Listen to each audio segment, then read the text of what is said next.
ચાલો આજના વિષયમાં ઊંડા ઉતરીએ.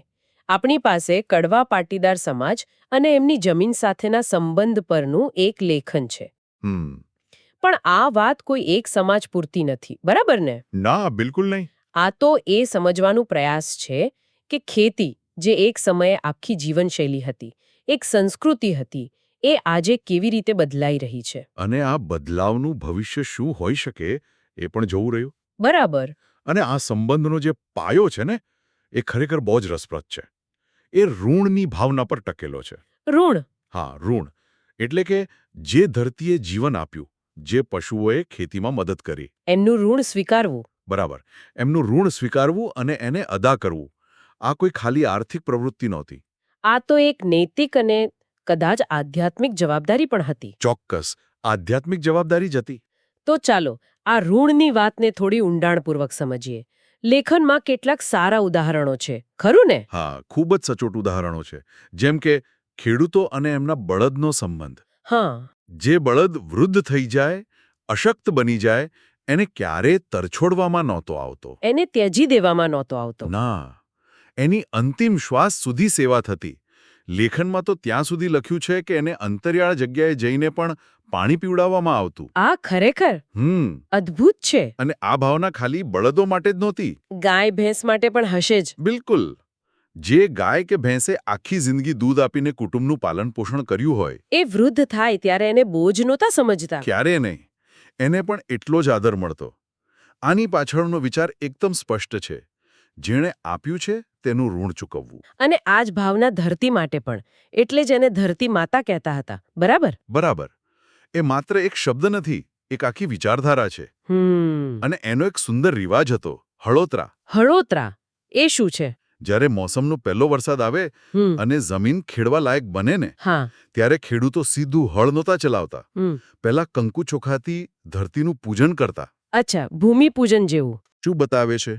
એ જ કે જમીન એ માત્ર મિલકત નથી, પણ માતા સમાન છે. એકદમ સાચું.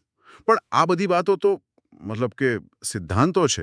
લેખનમાં એક એવી વાત છે, એક અંગત અનુભવ. હા, મેં પણ વાંચ્યું. એ ખરેખર હૃદયસ્પર્શી છે.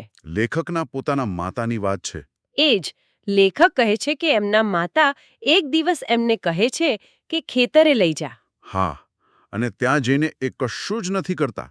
1.5 કલાક. બસ એમ જ બેસી રહે છે, ઘઉંના પાકની વચ્ચે, પેલી ખીજડાના ઝાડ નીચે. અડધા તડકા છાયામાં, એકદમ શાંતિથી. અને પછી જ્યારે ઊભા થઈ છે ત્યારે જે કરે છે એ અવિશ્વસનીય છે. એ જમીનને હાથથી સ્પર્શ કરે છે. અને એ હાથ માથે ચડાવે છે. અને પછી ધીમેથી કહે છે, હે ધરતી માતા, તે અમને બહુ આપ્યું, આખું જીવન અમારું પાલન પોષણ કર્યું. હવે ફરી તારા દર્શને આવી શકાય કે ન આવી શકાય. આ સાંભળીને મારા રૂવાણા ઊભા થઈ ગયા હતા. અને પછી જે બન્યું એ વધુ મહત્વનું છે. લગભગ 15 દિવસ પછી જ એમના માતાને લકવો થઈ જાય છે. હા, અને તેઓ ફરી ક્યારેય ખેતરે જઈ શકતા નથી. એટલે લેખકને ત્યારે સમજાયું કે કદાચ એમને કોઈ અણસાર આવી ગયો હશે. બરાબર, કે જાણે ધરતી માતાનું ઋણ સ્વીકારવા જ ત્યાં ગયા હતા, અંતિમ વંદન કરવા. એટલે લેખક કહે છે કે આ કોઈ એક વ્યક્તિની વાત નથી. ના, આ તો સમગ્ર પાટીદાર સંસ્કૃતિનું જીવંત પ્રતિબિંબ છે. દરેક પાટીદાર માતાની અને એમની ધરતી સાથેની શ્રદ્ધાની વાત છે આ. બિલકુલ. પણ આટલી ઊંડી સાંસ્કૃતિક વિરાસત હોવા છતાં સમય તો બદલાયો છે. હા, વાસ્તવિકતા તો એ જ છે. હવે ખેતીમાંથી ગુજરાન ચલાવવું એટલે અઘરું બન્યું છે. જમીનોના ટુકડા થઈ ગયા છે, કુટુંબો મોટા થયા, ખર્ચા વધ્યા છે.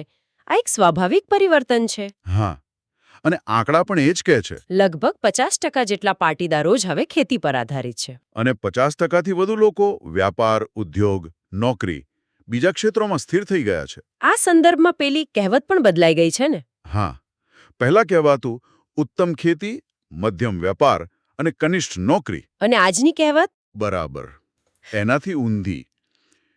ઉત્તમ નોકરી, મધ્યમ વેપાર અને કનિષ્ઠ ખેતી. આ એક જ કહેવત આખો સામાજિક બદલાવ બતાવી દે છે. સાચી વાત છે. પણ અહીં લેખક એક ચેતવણી પણ આપે છે. ભવિષ્ય વિશે? હા, એ કહે છે કે આગામી 20-25 વર્ષોમાં પરિસ્થિતિ ફરી પલટાઈ શકે છે. એટલે એ કેવી રીતે? જો શહેરો વિસ્તરી રહ્યા છે. હા, અને ખેતીલાયક જમીન ઘટી રહી છે. બરાબર, પણ મનુષ્યને અનાજની જરૂર ક્યારે ઘટવાની છે? ના, એ તો વધવાની જ છે. તો ત્યારે શું થશે? ત્યારે કદાચ પેલી જૂની કહેવત સાચી પડશે કે ઉત્તમ ખેતી, મધ્યમ વ્યાપાર અને કનિષ્ઠ નોકરી. શક્ય છે. એટલે કે જેની પાસે જમીન હશે તેનું ભવિષ્ય વધુ સ્થિર હશે. લેખનનો ભાર એ જ વાત પર છે કે જમીન ફક્ત વેચી નાખવાની સંપત્તિ નથી, પણ આવતીકાલની સુરક્ષા અને આપણી સંસ્કૃતિની ધરોહર છે. બરાબર. અને પેલું સૂત્ર પણ છે ને, હા, જે પાટીદારો જમીનને સાચવશે તે પાટીદારોને જમીનો સાચવશે. બહુ ઊંડી વાત છે. આખું ઋણનું ચક્ર છે. પહેલા પૂર્વજોએ ધરતીનું ઋણ ચૂકવ્યું, હવે ધરતી આપણું ઋણ ચૂકવશે જો આપણે એને સાચવીશું તો. તો આજે આપણે પાટીદાર સમાજના ધરતી સાથેના ઋણાનુબંધને સમજ્યા. એક એવી સંસ્કૃતિ જેણે પશુઓથી લઈને ધરતી સુધી દરેકનું ઋણ સ્વીકાર્યું. આપણે એક માતાની હૃદયસ્પર્શી વાર્તા દ્વારા એ સંસ્કૃતિની ઊંડાઈ જોઈ. અને વર્તમાનના બદલાવ અને ભવિષ્યના પડકારો વિશે પણ વિચાર્યું. આ બધી ચર્ચાના અંતે લેખન એક બહુ જ મહત્વનો અને વિચારવા જેવો પ્રશ્ન મૂકે છે. હા, અને આ પ્રશ્ન માત્ર કોઈ એક સમાજ માટે નથી. આ દરેક માટે છે. દરેકે પોતાની જાતને પૂછવાની જરૂર છે. પ્રશ્ન એ છે કે આપણે આવતીકાલ માટે જમીન બચાવી રહ્યા છીએ કે માત્ર આજ માટે વેચી રહ્યા છીએ?